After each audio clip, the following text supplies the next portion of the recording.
So, hi, my name is Leo, and I am a English teacher in a high school. In my case, I am Leonardo too, and I am the employee here. Good morning, everyone. This is Carlos. I am a professor. I work in a university and I work with students that love AI. Hello everyone, I'm glad to be here. My name is Paola and I'm a university student. Okay, I'm gonna start. As a high school teacher, my main concern is the learning process. While Gen AI can produce a perfect 500 words essay, and it is good and in a second, and it is amazing, and my students love to use it. But my priority it is isn't the final product. The real challenge here is how the students get there, and how I can be sure of the truly understanding of the students. The biggest challenge here is the loss of the critical thinking in students. When by the past struggles of drafting, revising, the students, I think, in my opinion, they lose the aha moment when they catch the idea, they do their work, and it is a really risk for our students that they use a lot of AI in their assessment. I appreciate your opinion in this case, Leonardo. In my position as an employer, um, my perspective in this case, in this situation, is what matters exactly most in this context is not how English was learned, but in this case, whether employees can use English effectively at work. I know that today's companies, English is used every day for, I know it's going to be for maybe emails, maybe for meetings, reports, and also for negotiations. But we have to remember something. English is a working tool. We are not going to look for this in this situation as an academic subject. Absolutely sure. Okay? That is our main purpose. Exactly, yes, and that is the way. And so, in some cases, mistakes in English can be, I don't know, maybe damage credibility, misunderstanding, and in some cases, create financial legal problems. So, for that reasons, we are looking for these relevant situations. Well, something that I can say regarding what Leonardo just said is that teacher Leonardo actually is that sometimes we as students look for some help on this type of AI because sometimes teachers forget to provide examples that can guide us in how to develop a certain task. You know, even though instructions are given, we as students are learning. You know, we are going through a process, so we need a sample to follow to have a guidance. So that's why sometimes we really like using this type of AIs. Yes, absolutely. AI is here to help us all. Actually, that's the thing, to help us, not to do things for us. So that is one tricky thing that I get to deal with a lot before I leave them on the real world.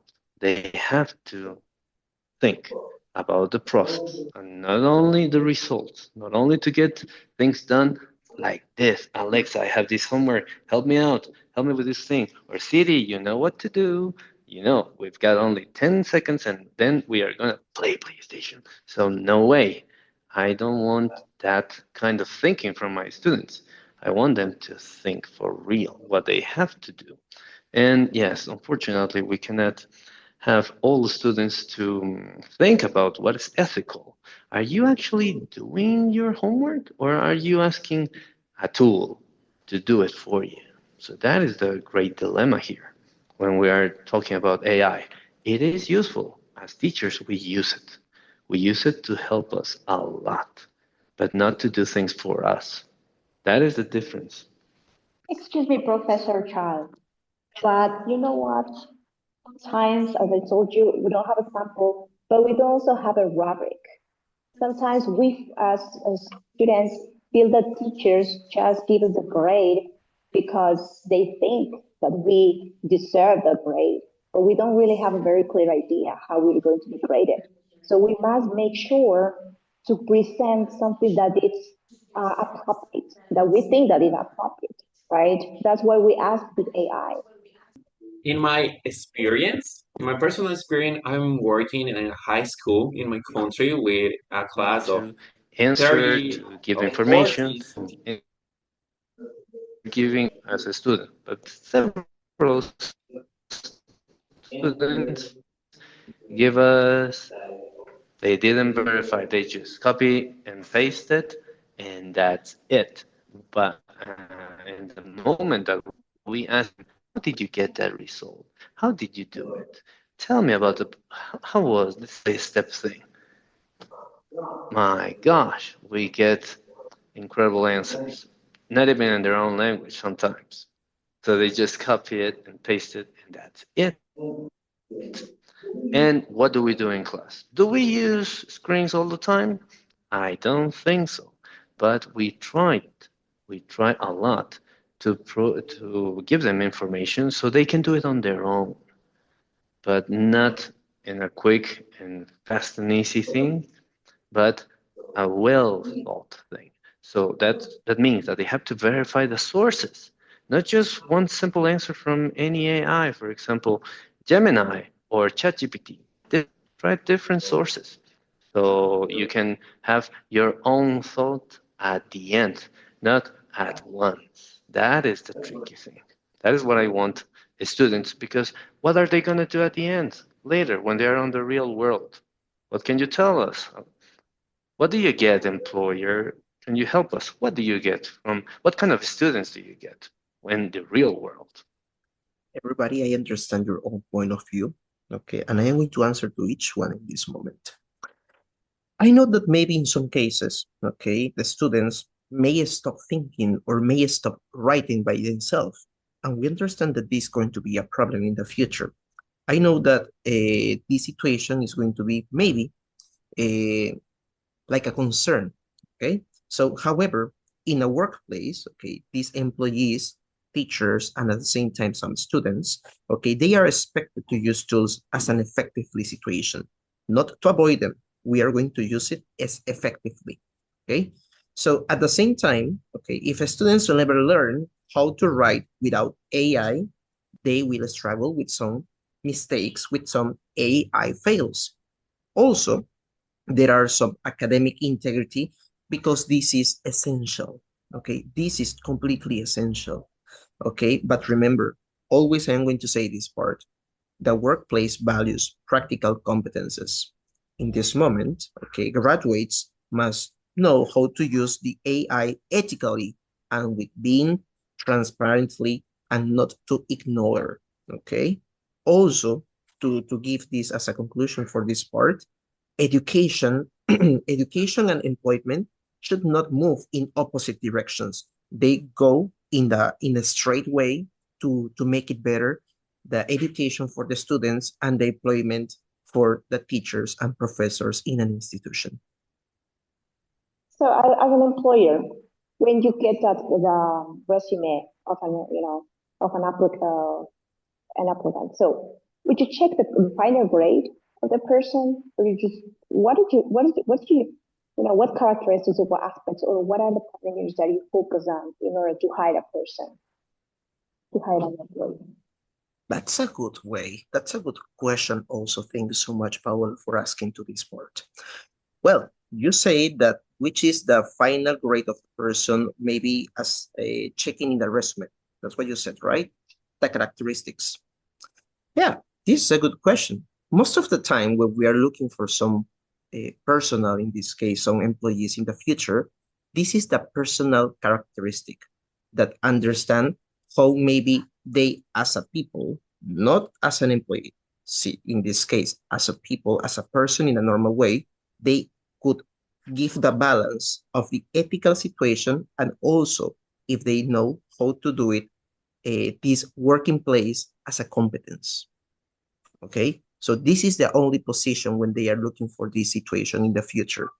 In the resume, they have to upload obviously the situation of it, but they have to remember that these are the aspects that they have to look on for some uh, employees in the future that they are looking on. I want to Go ahead. mention like that that our challenge as a teacher in high school is like to teach students how to use AI, not just copy and paste, because it's not ethical, but it is useful if they use as a guide, as a tutor. And like, let's gonna think, imagine a 24/7 mentor that students has always to do everything. For example, if they have doubts about their homework or a task, I love when students use AIs to help them to do a final result. It is a perfectly, and in my opinion, it is the biggest challenge that teacher has in high school to teach students how to use it in a appropriately way. What do you think about students about use it as a mentor? In that way, it sounds perfect because that is a helper for what I wish I could do. Be there with our student 24/7. That would be absolutely great. And yes, we know that some students take that. They take AI for their help to be there and continue guiding them. But not all of them, unfortunately. Most of them, oh, I've got a month for this. When do they do it? The very last minute. And they present by themselves when we all know that is not. But as Paola here just mentioned, what can we do as teachers for that? We can ask things to make them simple, to make them simple. The core thing it's necessary, not huge quantities of results, but meaningful results. That's what we need, and that's what we do as teachers. In high school level, they are guided, and absolutely all the time we are encouraging to be ethical because you're going to be responsible for what you claim you did at the end, sometime. Well, I love what teacher Leonardo said because he said that we need to teach. You know, you as teachers also need to teach in some way how to use, and then not prohibit us, right? But the very first thing that you should do as teachers, as this is a suggestion, because I noticed that some teachers don't even know how to handle that, you know, how to manage.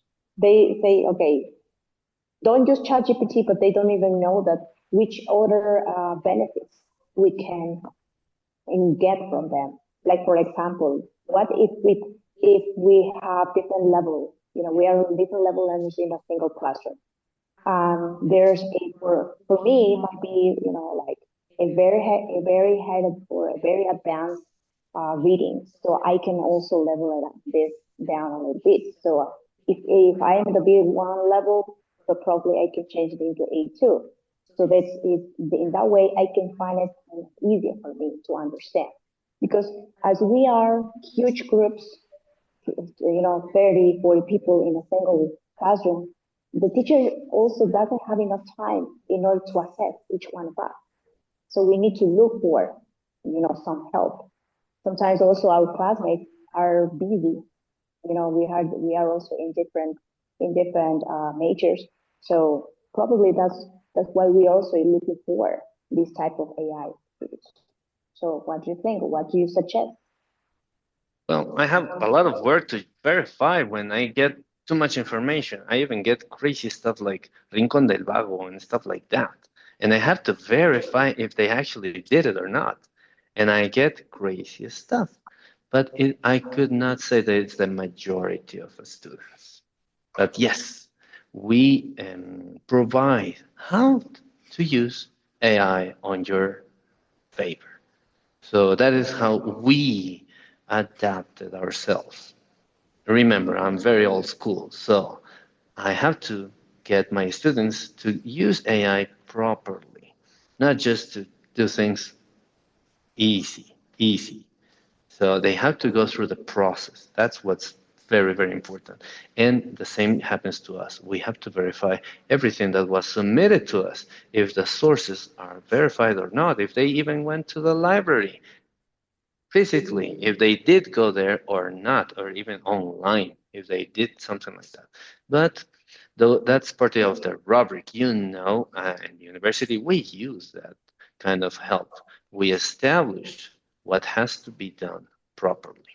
So those are the filters that we have.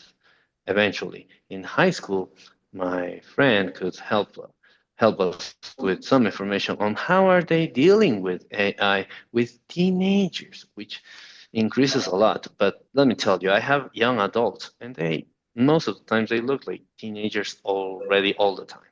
They continue using AI to do things, the whole thing. With teenager, it Oh, is difficult because maybe most of the time they don't are interested on the task. But AI, it is very useful to create complex tasks, and they have to think, they have to develop their critical thinking, and also AI, it is helpful to adapt the tasks and the activities to the in students' interests. And always, we I as an English teacher in a high school, I try to give them assessment where they have to think about it and not just copy and paste.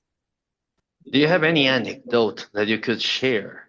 Because my case, I can tell you from one precise student, they were supposed to submit something and then present it. And I told this student, this is some wonderful work. I would like you to read it. Don't even explain it, just read it. And you know what? It wasn't French, and it's an English class. So he didn't even read it before submitting it. So what do you think about AI help in that case? Okay, it is not help because just he only copy and paste. But Exactly. in my experience, when the task is related to students interested, they do it. Even in some cases they copy and paste, but if they like, they love, they enjoy the task, the students will do it. I trust on my students. Yeah, looking for this student. I speak French, so I understood everything, but he didn't. yeah, definitely. I was about to tell you to suggest something, like sometimes teachers also forget to put things in context. Okay. So that's why it's kind of difficult for us as students to understand.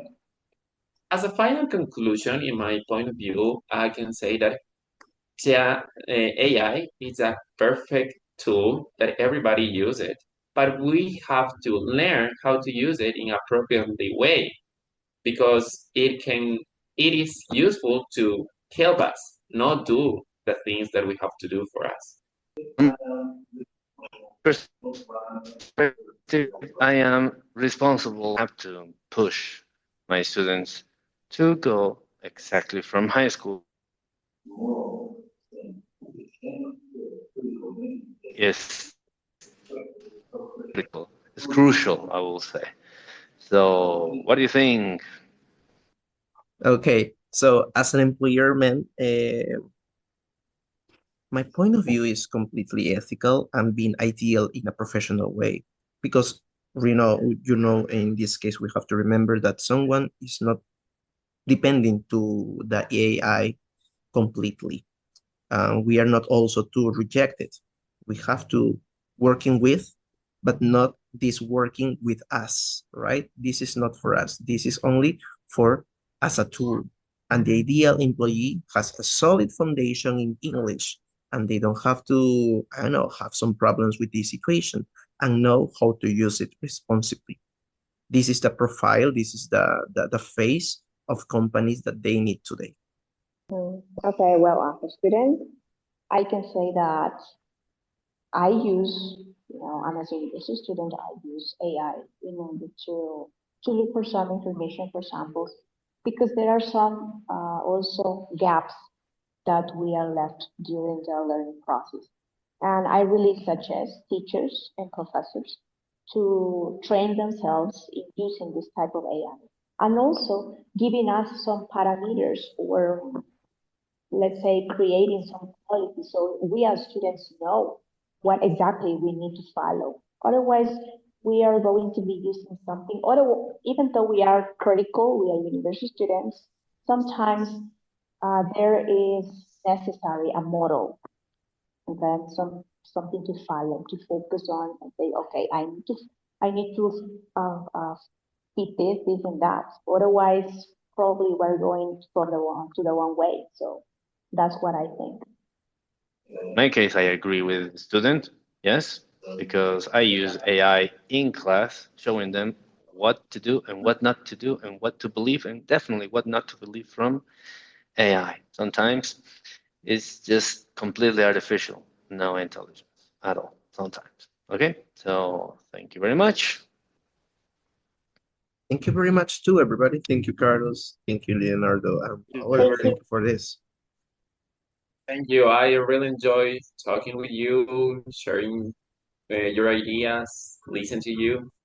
It was really nice to hear about what do you think the use of AI. Thank you, everybody. Thank you so much. Thank you so much. Have a nice